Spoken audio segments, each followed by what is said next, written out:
each day. Where there's a will, there's a way.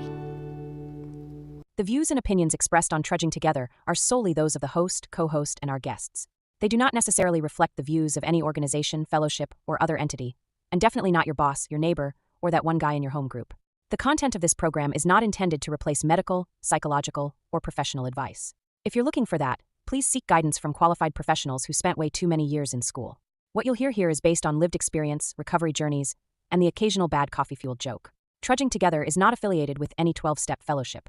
We are simply people sharing our stories and walking this path together, one day at a time. Thank you for joining us, and remember, recovery is serious business, but that doesn't mean we can't laugh along the way. Sober Sunday. It's Sunday. Good job. You stayed sober all weekend. Good job. Yeah. Good stuff. All weekend. Sorry, there's like 3 other things going on. So give me a second. I'm going to shut the door here because, yeah, nobody's doing anything wrong. It's just, it's hard for me to focus when I have all the other stuff in my ears. So, all right, but it's Sunday. Time for football. No, it's not time yet. Some games will be in 15 minutes. You don't even need to bother watching the Chiefs this weekend. Just kidding. I'm trying to look for jokes and stuff. So usually I have something a little bit beforehand. Nothing really came up today. Nothing that I really saw. So let's kind of dive into this. Should we do that? I need to blow my nose. Don't worry, I will mute the microphone before I do so. You don't need to hear it. Hold on.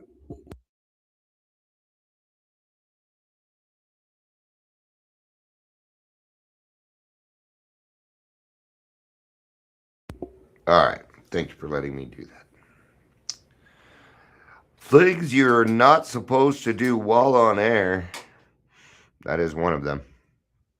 You're not supposed to have like any, dead air is like the worst thing. You might as well be going sha-la-la-da-doo-da-dee-da-doo-wa-lee-da rather than dead air. All right.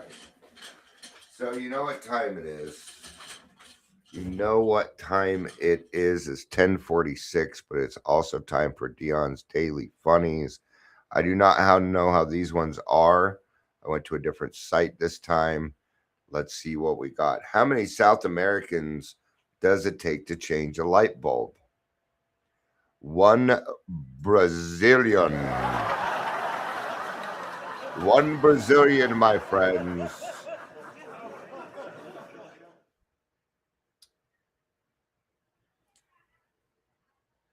Sorry. All right. So why did the bananas go to the doctors? Because he wasn't peeling very well. Poor guy. He wasn't peeling very well. Yeah. Why don't some fish play the piano? Because you can't tune a fish.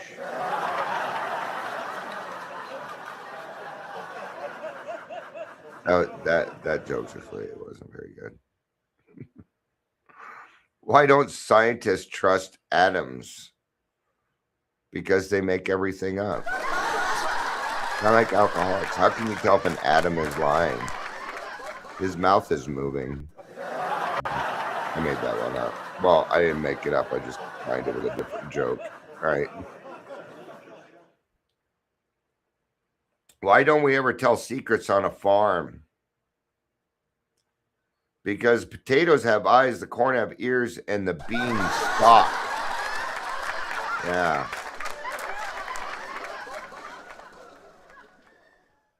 All right. I bought some shoes from a drug dealer. Not sure what they were laced with, but I've been tripping all day. All right.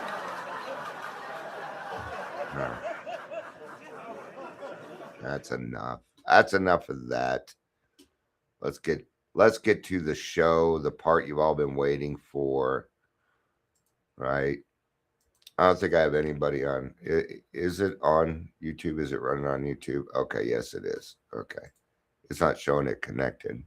Nothing wrong over there. Okay, we're good. Let's just go ahead and get started. Today we're talking about our handicap have been our lack of humility. Welcome to the Daily Trudge. My name is Dion. We're going to be reading out of the 12 by 12 today, step 7. So if you want to follow along, head to page 70 in your 12 by 12. If you'd like to listen, you can do that too. If you're here, please say hello, whether you're watching the live or the rewatch. We got kind of a big week this week. It's not just Christmas week, but we got a few podcasts coming up. Tomorrow we have Monty Man's show. There's going to be a bunch of giveaways. So go to Take 12 Radio, and he's going to ask questions, answer those questions, and you just might win a prize. I don't know what the prizes are, though. So you might win a prize. On Tuesday, we have God-Centered Recovery with Roger McDermott. This is where we cover Proverbs. It's a little bit more religion-y, but we still say in that spiritual. This week we'll be talking about Proverbs 8:11, 8:11 through 14. I don't know how you say these things, right? We might be able to slip in another one more on Tuesday. And then I'm bringing another guy on, which I think a lot of you will enjoy. I've been kind of weary about this guy.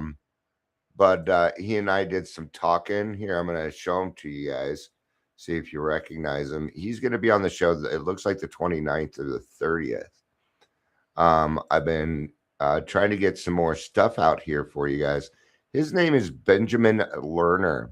He's a young kid, mostly deals with drugs. But I like his message. He's trying to do the right thing. He's trying to do it the right way. And when people do that, I like to support them if I can. So those are some of the shows that are going to be coming up. Do not forget that we have a very big guest coming up in January. You'll be seeing it. Some of you already know who it is. So it's funny. So you know who it is, but you didn't know who it was,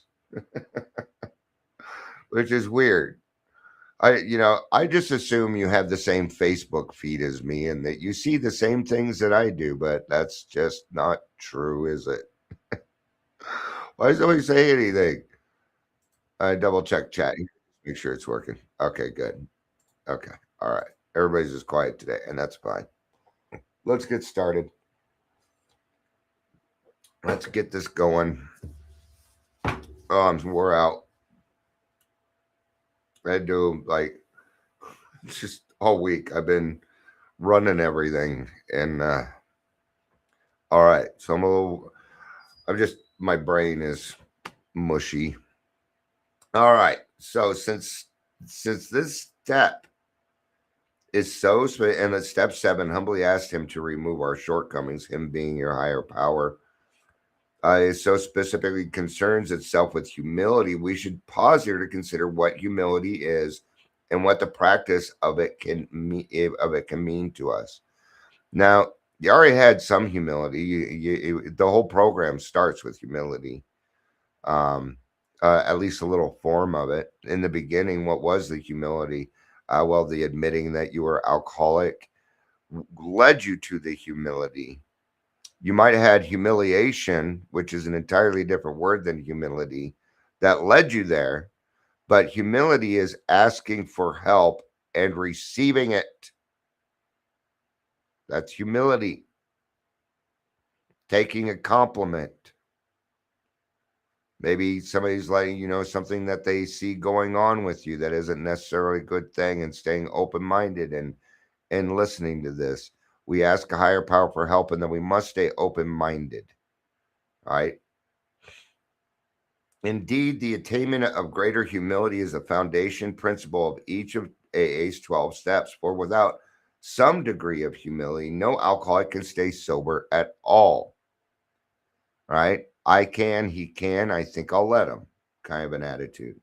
Nearly all of AAs found too that unless they develop much more of this precious ability than may be required just for sobriety, they still haven't much chance to become truly happy. Without it, they cannot live to much useful purpose, or in adversity be able to summon the faith that can meet any emergency. Now, right? So we develop this quality, and just like everything else, humility is practiced. Okay. What we are going for, I mean, it's been 3 days and I'm still trying to remember this. Muscle memory. That's what I've been trying to remember. Yes, I am really live right now, Michelle. At this particular moment in time, I am. It can get confusing what I'm doing. So yes, I am live right now. Is it true? Is it true that I actually found you and you were live right now? Yes, it's true. But we're going to have to develop more of this. So what do? It's muscle memory. All right. Girls came over this weekend. First thing they saw was the drums. I've been on it. So what I do, I taught them a 4-beat, and they practice it. They're going to practice it and practice it. Right. The best advice another drummer gave me was, okay, Dion, you've got that beat down. Now you need to learn it so well that you can order a 5-course meal while playing it, and then you will have it. Right? And what does that take? Well, it takes practice. And what do we practice? We practice all the principles in our affairs, in all of our affairs. And what does that lead to? It leads to humility. It means that we're thinking of others and not just ourselves, that our actions have consequences. Whether we make these good consequences or bad consequences is entirely up to us. Understanding that a problem is not a problem until we make it a problem. Before that, it is another opportunity to demonstrate what can be done. It is a rock that I stand on, okay? Being wrong and correcting it, right? Now, I do some work. I do some work to get to that, right? A lot of self-esteem work, self-worth, not they esteem, not we esteem. Okay. This year, what I worked on was I'm going to tell you what I mostly worked on this year, aside from some of the other stuff that some of you know about. All right. Is not worrying about what other people think of me. I stopped trying to get the accolades from certain people in my life. I'm never going to hear it. I'm never there. There's nothing in this world that I can do where I'm going to hear what it is that I want to hear. So I went and provided it for myself. And it worked. It worked. In fact, it worked very well. Does that make me self-sustainable? No, no, no, no. No. I just went to the places where I get them now.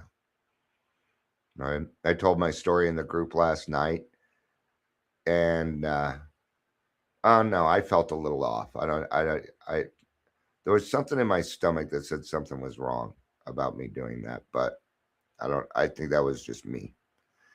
But it And tell me if you go through this too. Do you even realize how many people in your life that you're affecting? See, it just doesn't occur to me. I'm in the moment, right? And I sometimes I don't realize how big of effect I have on other people, in a good way, because most of my life, 95% of my life has been spent in misery and doing the wrong thing, or even before I started doing the wrong things, telling people telling me I was wrong and weird and different and stuff. Right. So it's new to me. A lot of it is new. But I'm getting better at it, right? And what is that? Well, it's humility. But I have to watch my humility or it turns into servile scraping. All right. So, all right. Humility as a word, as an ideal, has a very bad time of it in our world. Absolutely, it does. There's a lot of stigma around humility. Oh, well, you're just weak. I tell you something right now. Nobody ever calls me weak. It's not something people. I'm drinking or not. People, I've never been called weak. I have been called a lot of other things, but that isn't one of them. Right? Not only is the idea misunderstood, the word itself is intensely disliked. Yeah, people just don't want to do it.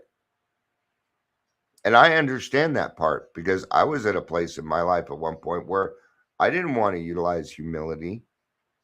I wanted what I wanted, period. So many people haven't even a nodding acquaintance with humility as a way of life, right? Humility works 24 hours a day. It is not something you pull out when you have a problem. It is not something you pull out on Sundays and bow our heads. This is an everyday practice. Humility leads to solution, and we have to live in the solution. And really, humility just comes down to one simple thing: asking your higher power for help. It's really all it is, with earnestness, which means you mean it. Okay. Maybe you don't mean it yet. Then say it, God. I don't know if I really mean it yet, but let's give this a try. I'm willing to do that. Aha. See, now we have now we have willingness. And what is the key to pretty much everything? Willingness. It's a key. Acceptance and willingness are keys. Okay. Which keys answers. All right. Much of everyday talk we hear, and a great deal of what we read highlights man's pride in his own achievements. Yeah, look what I do. Look at me. See how high I can jump? With great intelligence, men of science have been forcing nature to disclose her secrets. The immense resources now being harnessed promise such a quantity of material blessings that many have come to believe that the man made millennium lies just ahead. Yeah, that didn't happen, did it? Remember, this was written in 1950. And it is now 75 years later, right? Am I right on that? Please, if I'm not, please correct it. Right? Poverty will disappear. There will be such an abundance that everybody can have all the security and personal satisfactions he desires. Now, watch, you see what happens. There is abundance out there, but people are selfish and they take more than they need. There's a toilet paper shortage. Oh, yeah. Halloween bowls left unattended. People are selfish. Not everybody. But when everybody gets everything, nobody gets anything. Yeah. Right. Let's say we have two houses. One, somebody is on an iron lung. On the other one, they can survive without electricity, but there's only enough electricity to go to one house. What are we picking? What are we doing? Hmm. This is where the tribe mentality comes in. Hey, you have electricity, but we have the manpower. Why don't we combine these things and then we both get what we need? See, when we combine things and we do things together, then everybody gets everything that they need. And we don't have to worry about the wants because your needs are taken care of. Because what are we really going for? Security. We want to feel safe. Absolutely, we do. I do. In your own home, don't you want to feel safe in your own home? Absolutely. Right? My house, safe space. I won't let you come over here. I won't. Ain't nobody gonna fuck with you. Well, I might fuck with you. I might give you a hard time, but it's because we're friends, right? Because I want you to feel safe and secure in my house. Might be a little dirty. I got cats running around. You might smell a cat box here and there, but it's gonna be, right. Anyway, so the theory seems to be that once everybody's primary instincts are satisfied, there won't be much left to quarrel about. Yeah, we will find any reason to quarrel. I see it all over the place. People are making shit up to quarrel about now. It's called fear mongering. The world will then turn happy and be free to concentrate on culture and character. Solely by their own intelligence and labor, men will have shaped their own destiny. I wouldn't mind talking about culture for a little bit. Yeah, we don't have much culture anymore. Culture has kind of disappeared, and that's a bummer. I was just talking to my grandkids last night a little bit about their culture and where they come from. Right. Because we are mostly British. I'm about 80% British. Well, I could take a DNA test. I haven't taken one. Everybody else has, but nobody invited me to do it. Yeah. Nobody invited me to do it. So anyway, all right, culture. We come from a line. My line is the Barlows, and we were knights. All right, we even have a crest. We have a family crest and everything, but um, and please don't. My family helped start Mormonism, which is not really something to brag about. It's just what it is. Hi, Amber. Amber says, let's go, Bobo. Oh, Bobo's just a Bobo. I believe. Yeah, it's going to be a good game today. Certainly, no alcoholic and surely no member of AA wants to depreciate material achievement. Absolutely not. Good for you. Good job. I don't give a fuck. I don't care. The only time I care is if you work in the recovery field, which means you should be broke and you live in a mansion. Yeah, I have a problem with. Uh, Michelle, would I say that both sides of my families did it, and neither side invited me to be a part of it. That's what I was talking about. Nor do we enter into debate with many who still so passionately cling to belief that to satisfy our basic natural desires is the main object of life. But we are sure that no class of people in the world ever made a worse mess by trying to live by this formula than alcoholics, right? So we see normal people doing it. By normal, I mean non alcoholics. I don't want to hear about that either, right? But we alcoholics are extremes. So we take these instincts to the extreme, right? For thousands of years, we have been demanding more than our share of security, prestige, and romance. When we seemed to be succeeding, we drank to dream still greater dreams. When we were frustrated, even part, we drank for oblivion. Never was there enough of what we thought we wanted, of what we thought we wanted. The big question to me every day, the big question, is there enough alcohol? It was the main question. And it was one that I had to satisfy each day.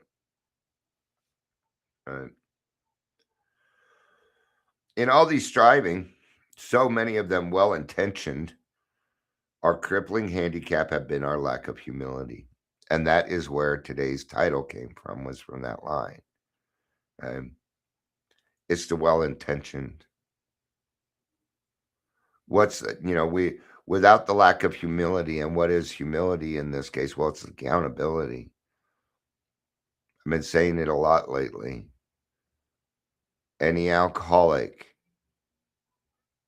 doing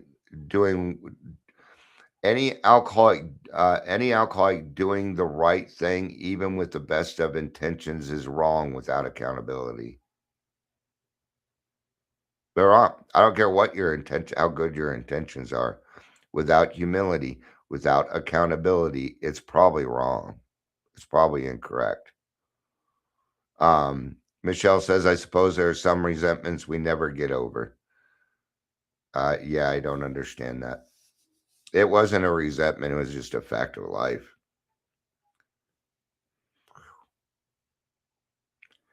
We have lacked the perspective to see that character building and spiritual values had to come first, and that material satisfactions were not the purpose of living. Quite characteristically, we had gone all out in confusing the ends with the means. Yeah. Cart before the horse, right? Ends for the means. Instead of regarding the satisfactions and material desires as means by which we could live and function as human beings, we had taken these satisfactions to be the final end and aim of life. Yeah, we made it. Look, I made it. I'm 30. I'm rich. I have everything that I want. Except maybe people in your life that care, right? Because what you consider rich and what I consider rich might be different. What you consider to be success and what I consider to be success might be different. It's our perspectives, it's our motives, right? Like, there's a lot of people running for governor, and I keep saying my only question is, what are you going to do about our recovery community? It's my one and only concern. And one person at one point said, "Hey, there are other things that are going on." In other words, they're saying there are other things going on, which I understand. Absolutely. But nobody's talking about this topic, and we need to know about it. So that's why it's my one and only. I said, yeah, that's fair, but I'm going to stick to this, and I'm allowed to do that. You don't get to take that away from me. No. Do I care about other things going on? Absolutely, I do. But the one that really affects me and affects the people that I know and love is the recovery community. So that is my concern. And it's okay to do that, right? We all have our things that we want to do in this life, things that we want to take care of, be a part of. True, most of us thought good character was desirable, but obviously good character was something one needed to get on with the business of being satisfied. And what are we being satisfied about? Right? And you might be satisfied with how life is, but don't be satisfied with everything. Right? I don't.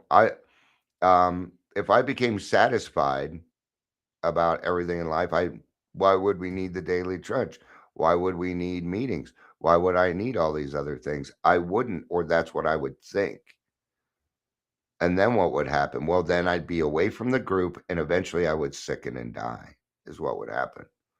Right? With the proper display of honesty and morality, we'd stand a better chance of getting what we really wanted.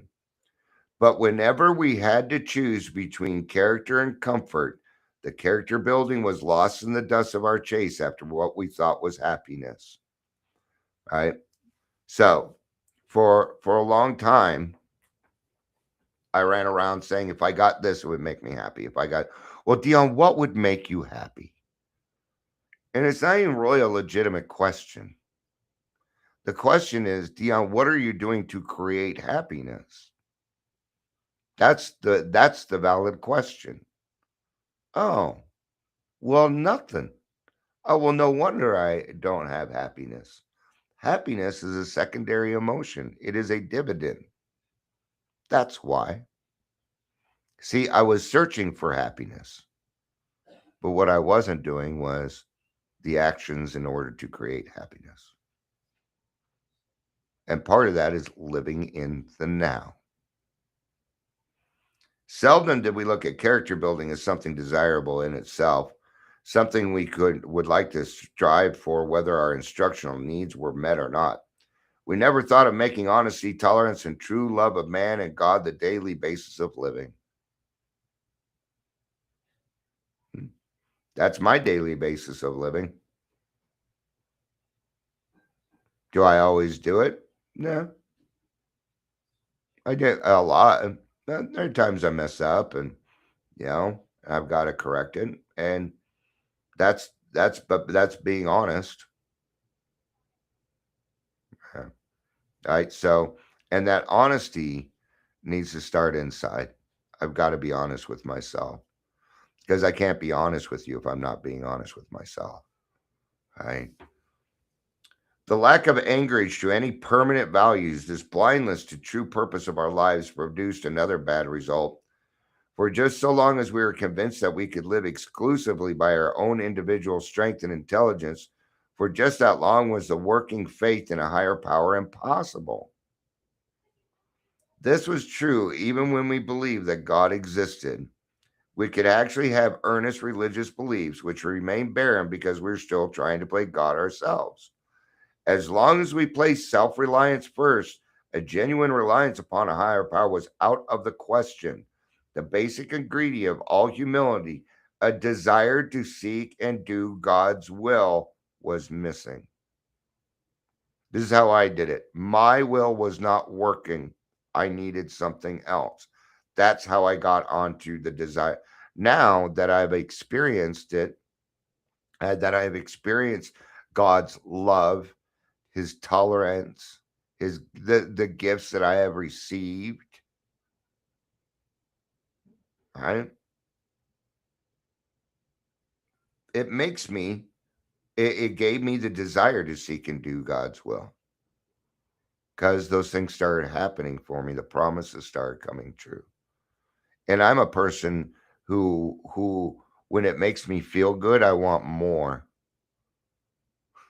It's how I am. If it makes me feel good, I tend to want more. Well, in this case, this is a healthy needing more, right? And it comes when it comes. It comes in God's time, which is the first skill I learned was delayed gratification. That, you know, like, a lot I still get a lot of what I want now, but it doesn't come in my time. Mm-mm. But what I want is much different than what it used to be. Right?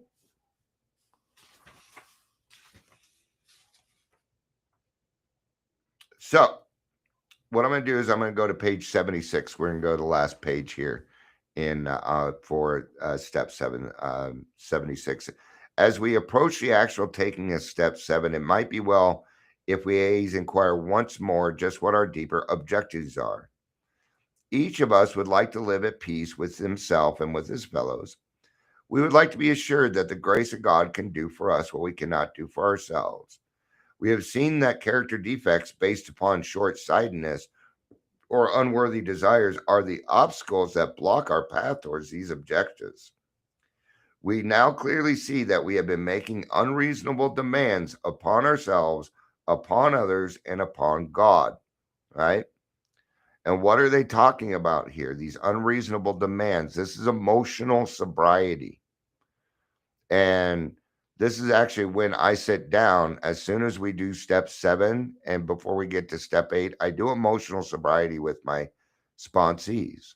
We read The Next Frontier, Emotional Sobriety, because it's a good way for us to understand that being attached to people is not the best thing. That when we that that we need to understand that there's a difference between a request and a demand, right? The chief activator of our defects has been self-centered fear. It's fear. Every character defect is based on fear. It is one of two fears. I have not found it always lands on one of these two, right? Primarily the fear that we would lose something already possessed or would fail to get something we demanded. It always fell into one of those two spots. Yeah. When I get angry, when I didn't see, fear is a base emotion. So, living upon a basis of unsatisfied demands, we're in a state of continual disturbance and frustration. Therefore, no peace was to be had unless we could find a means of reducing these demands. The difference between a demand and a simple request is plain to anyone. The seventh step is where we make the change in our attitude, which permits us, with humility as our guide, to move out from ourselves towards others and towards God. The whole emphasis of step 7 is on humility. It is really saying to us that we now ought to be willing to try humility in seeking the removal of our other shortcomings, just as we did when we admitted we were powerless over alcohol and came to believe in a power greater than ourselves could restore us to sanity. Whew, that was a run-on sentence. I accidentally made it that way. There was a comma in it, but I didn't breathe there.